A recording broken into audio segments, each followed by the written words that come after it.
Flight, the magic power that lifts man above the ground into a third dimension of reality. A man's reach should exceed his grasp, said Robert Browning, or what's a heaven for? Always man looked at the heavens and reached for flight. Icarus, the legendary man who first dared to fly, was doomed, but the dream persisted. To almost everything man made, he gave imaginary wings, to ships, chairs, horseless carriages, as if he asked that they would, somehow, fly. But the forces of gravity were stubborn.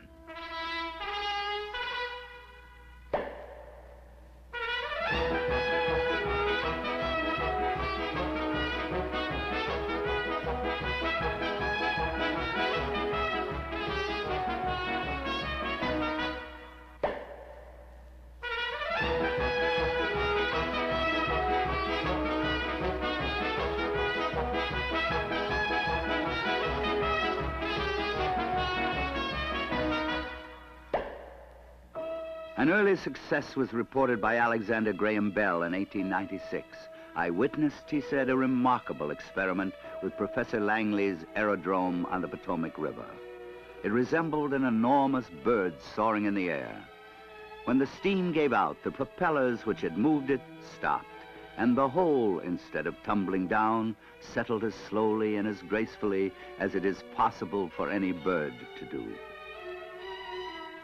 Then two brothers, Orville Wright and Wilbur Wright of Dayton, Ohio, presented to the Commissioner of Patents a petition praying for the grant of letters of patent for an alleged new and useful improvement in flying machines.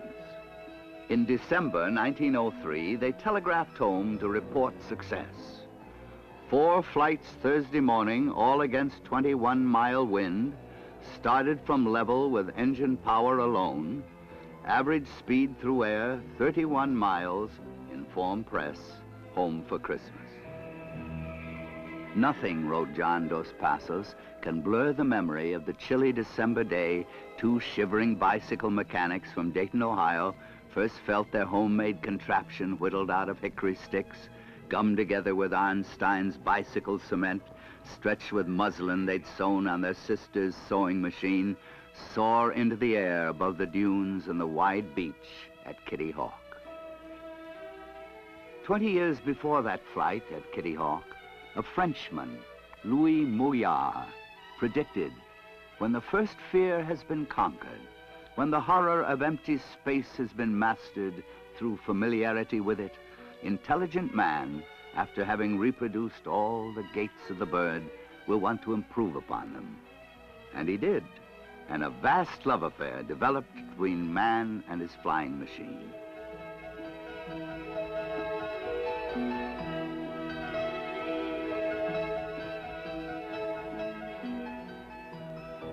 It was an age of heroes and heroic flights. Records were set only to fall and be replaced.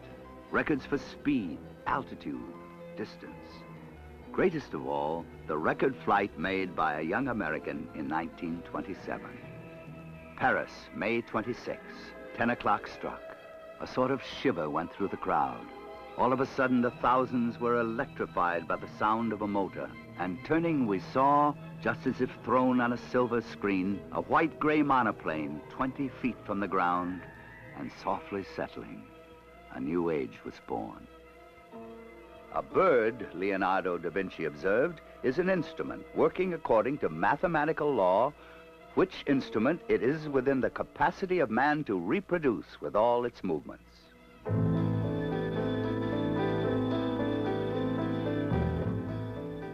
According to mathematical law. Today, the art of flying has become the science of aeronautics, as man studies the phenomena and the laws of flight, step by experimental step. To the first successful planes, only the barest theory gave birth.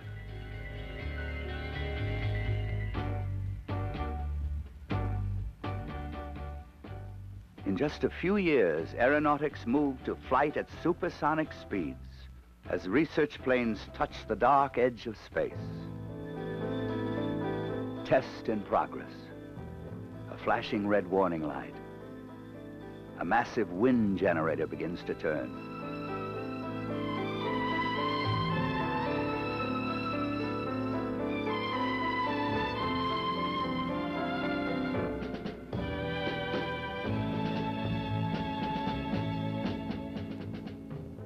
Through a labyrinth of pipes and tubes, a surge of air accelerates. In the test section, several times the speed of sound.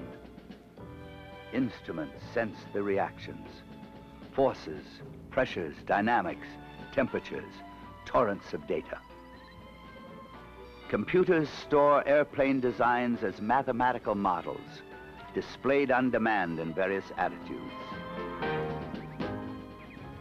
Tiny currents race through a maze of circuitry. Research data stored, searched, and analyzed in milliseconds. The designer's imagination interacting with the electronic brain.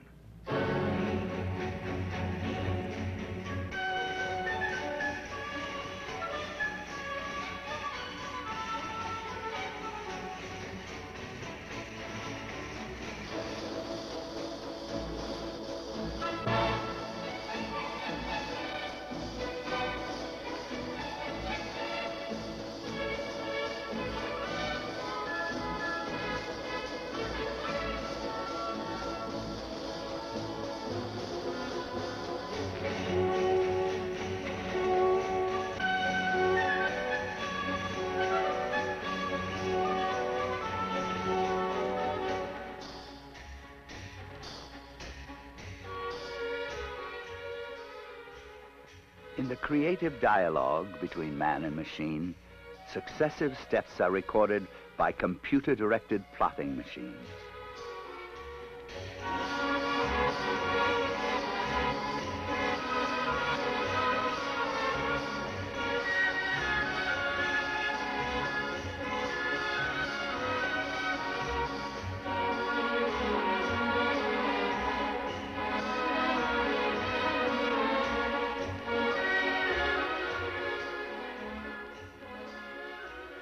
Mathematical models translated into wind tunnel models of titanium and steel. The loop closes.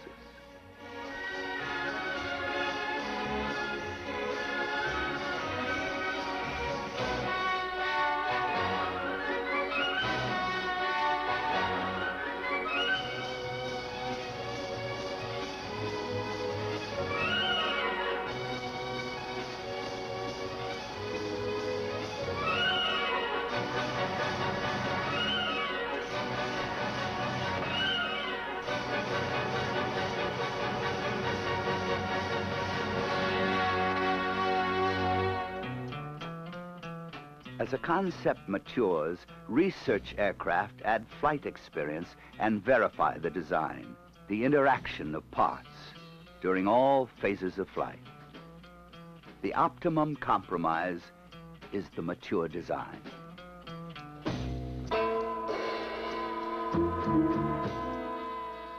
As aviation more and more becomes an inescapable part of modern life, research has turned to a broad range of problems.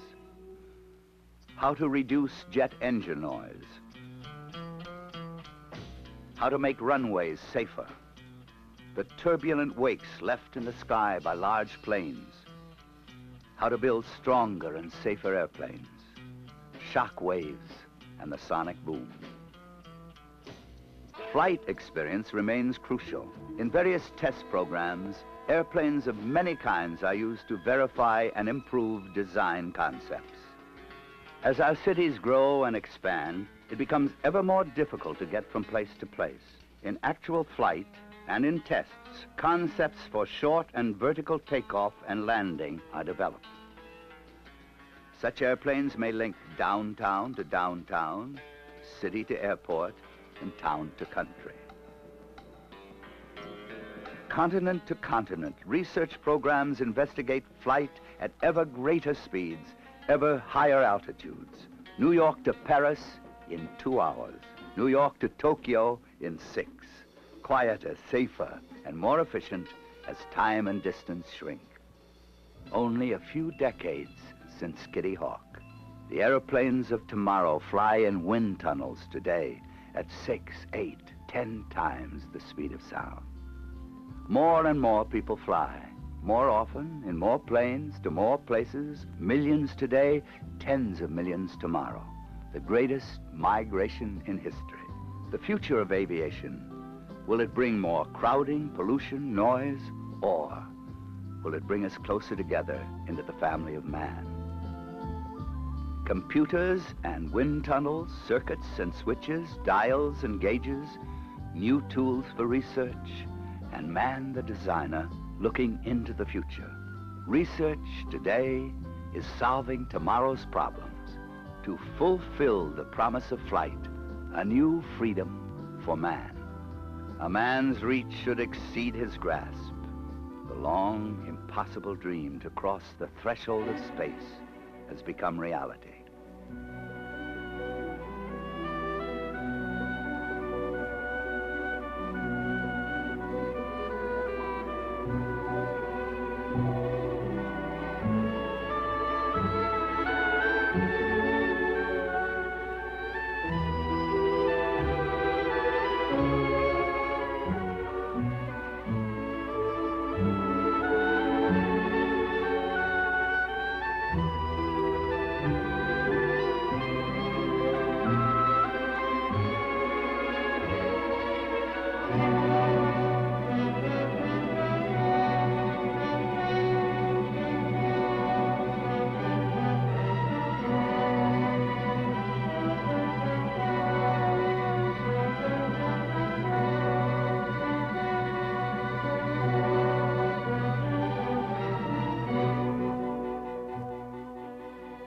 As this mission unfolds, it carries with it the dreams of centuries, the science of 300 years, and a decade of experience in space flight.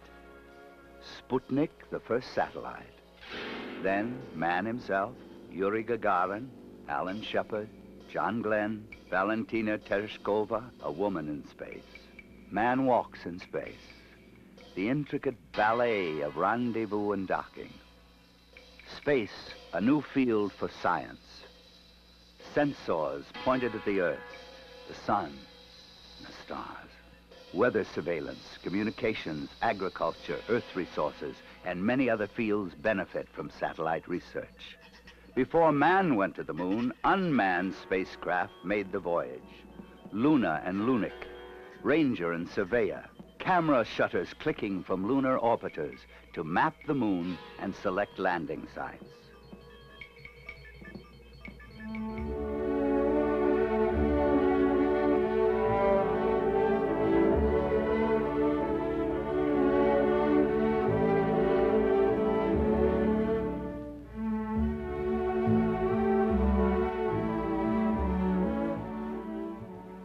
In the long period of research and development that led to the landing on the moon, Each step to be taken on the way and on the moon itself was carefully rehearsed.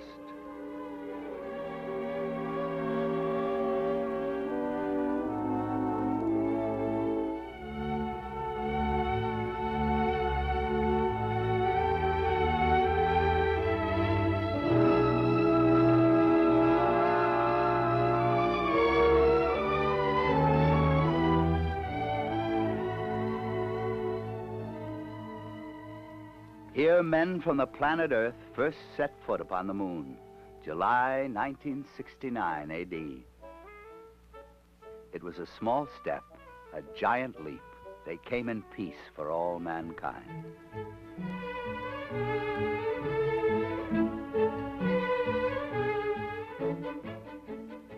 The astronauts found, as astronomer Fred Whipple had predicted, a sublime desolation. To this strange world, they came as explorers and scientists. There had been concern about man's ability to work in the weak lunar gravity, but the astronauts reported there seems to be no difficulty in moving around here, and we suspect it's even easier than the simulations of 16G that we performed in various simulators on the ground. Man comes to the moon with questions. Questions he asks of the soil, the rocks, and the terrain, of the things he sees and experiences and records. Questions he asks with the instruments he leaves behind.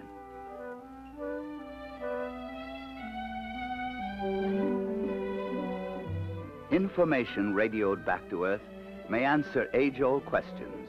What is the origin, the evolution of the moon, the Earth, the solar system? New questions arise. The moon becomes a laboratory. Scientists of many nations share in its discoveries. A sublime desolation, a laboratory for science. It is, in truth, for all mankind.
As the astronauts return home to the sound of cheers and the music of a band. In laboratories round the world, the dream of the scientist comes true, to hold in his hands a piece of the moon. Konstantin Tsiolkovsky was a shy deaf school teacher and one of the pioneers of space science. Earth, he said, is the cradle of the mind, but one cannot live in the cradle forever.